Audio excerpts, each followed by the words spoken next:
Mega wealthy corporations can purchase almost unlimited power with their unlimited money. This rigs the game, sticks the middle class with the majority of the tax bill, and leaves them irrelevant in the political game. So how can we fight back? In this episode, we will discuss how to fix America's corrupt political system. Researchers at Princeton University looked at more than 20 years worth of data to answer a pretty simple question. Does the government represent the people? Now, this is what they found. This axis here represents public support for any given idea. On the left at 0% are ideas that not a single American wants. On the right at 100% are ideas that everyone supports. This axis represents the likelihood of Congress passing a law that reflects any of these ideas, from a 0 to a 100% chance. On this graph, an ideal republic would look like this. If 50% of the public supports an idea, there's a 50% chance of it becoming law. If 80% of us support something, there's an 80% chance. You get the idea. Now, most Americans would probably agree that, with a few exceptions, we should be as close to this ideal as possible. Unfortunately, the way America actually works doesn't even come close. Take an idea that nobody supports, literally nobody, and it has about a 30% chance of becoming federal law. Now, take an incredibly popular idea, the most popular idea this country has ever seen, and there's also about a 30% chance of it becoming law. This means that the number of American voters for or against any idea has no impact on the likelihood that Congress will make it law. Put another way, and I'm just going to quote the Princeton study directly here, the preferences of the average American appear to have only a minuscule, near zero, statistically non-significant impact upon public policy. So if you've ever felt like your opinion doesn't matter and that the government doesn't really care what you think, well, you're right. But there's a catch. This flat line only accounts for the bottom 90% of income earners in America. Economic elites, business interests, people who can afford lobbyists, they get their own line. Look at how much closer their line is to the ideal. When they want something, the government is much more likely to do it. And when they don't, they have the power to completely block it from happening, no matter how much the rest of the country supports it. They get what they want, and guess who ends up paying for it? We pay for it with the most expensive healthcare in the world. We pay for it with a tax code that's a complete mess. We pay for it with internet that's slower and more expensive, with wasteful spending, a floundering education system, a catastrophic drug war, and 1 in 5 American children born into poverty. Almost every major issue we face as a nation can be traced back to this graph. Our problem isn't with corrupt people, it's a corrupt system. Government lobbyists make bribery and corruption not only legal, but the American way. Here's an explanation. Here's how it works. Let's say a big bank wants a law that would force taxpayers to bail them out again if they repeat the exact same reckless behavior that crashed the global economy in 2008. It's perfectly legal for our bank to hire a team of lobbyists whose entire job is to make sure that the government gives the bank what it wants. Then, those lobbyists can track down members of Congress who regulate banks and help raise a ton of money for their re-election campaigns. It's perfectly legal for those lobbyists to offer those same politicians million-dollar jobs at their lobbying firm. Then, those lobbyists can literally write the language of this new bailout law themselves and hand it off to the politician they just buttered up with campaign money and lucrative job offers. And it's perfectly legal for those politicians to take the lobbyist-written language and sneak it through Congress at the last second. So now you've got a law that greatly benefits the banks, and the whole process can start over. This happens every day on every single issue with politicians of both parties. Trying to fix the system looks depressing and hopeless, but it's not. And it's a myth that you need a lot of money to win elections.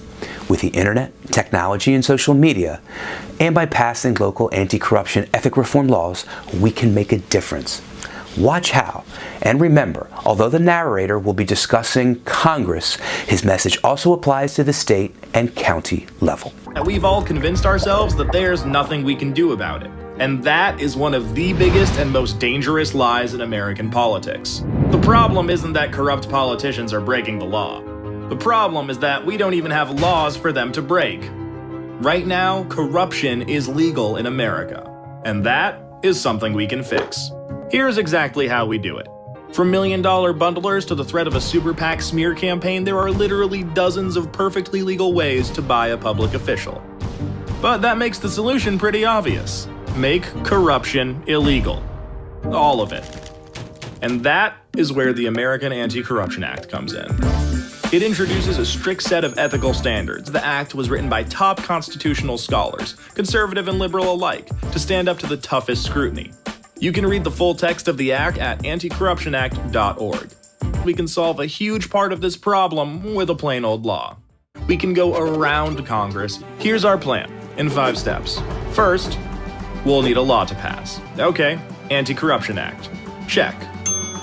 Next, we need to bring conservatives and progressives together and get organized. It's the only way to build enough power to defeat the politically entrenched and well-funded opposition. Third step in the process, pass local anti-corruption laws. We're protecting our communities from corruption, so our schools, hospitals, local resources, and jobs are no longer under the constant threat of getting sold out to special interests. Plus, citywide initiatives and resolutions build momentum for the most powerful way we can go around Congress: passing anti-corruption acts in states. City by city, state by state, across America. But wait, you say, how does passing state and local laws fix our broken federal system? Well, my friend, 2 ways. First, the US Constitution says that states set the rules for federal elections. So when we fix gerrymandering or voting rules in a state, we're directly fixing Congress. Secondly, as if that's not cool enough, allow me to quote directly from this Bloomberg News study, passing state laws ultimately leads to federal victory. Here's how it works. This map will show which states first gave women the right to vote. And this chart will show the number of states over time, from left to right. The right side of this chart is where women finally won the right to vote federally in 1920. So let's start over here on the left, in 1890, where Wyoming became the first state to let women vote. Nice job, Wyoming. Over the next few decades, more states got on board until we eventually hit this yellow line. Then we see a rush of state activity followed by federal victory. Here's the same chart showing states legalizing interracial marriage over nearly 2 centuries. We hit that yellow line, and soon after, federal victory. I know, you get it, but here's the most recent example. Marriage equality only took 3 years after hitting this yellow line to reach federal victory. This is a strategy that's worked over and over for issues that seemed impossible at the time, and it can work for this too. So, what's this magic yellow line all about? It marks, quote, a key event, often a court decision or grassroots campaign reaching maturity that triggers a rush of state activity that ultimately leads to a change in federal law. So, we've got a proven political strategy and we have laws that would dramatically improve our broken system. But how do we get those laws passed? Well, that grassroots campaign reaching maturity, it's already happening right now. Represent Us is bringing together conservatives and progressives to pass city and state anti-corruption acts all across America. Together, we've already won more than 90 victories across the United States, and by the time you watch this video, that number will probably be out of date. That's how popular anti-corruption laws are in the United States. Almost 9 out of every 10 people support it. They just may not know it's possible to win. Our goal is to pass anti-corruption acts in a handful of states in 2018, more in 2020, and dozens by 2022. All in pursuit of that tipping point where a rush of state activity leads to a change in federal law. Once we pass these state laws, we can send a new wave of representatives and senators to Washington. State by state, we can fill Congress with leaders who got elected under the rules of our new anti-corruption acts, replacing entrenched politicians with new blood. See how this works? By taking the fight to the states, we can fix Congress from the outside. And when these new representatives get to Congress, free from dependence on special interests, they'll be free to vote for and pass the American Anti-Corruption Act at the federal level to fix this problem for good. So that's the plan, and 500,000 Represent Us members couldn't agree more.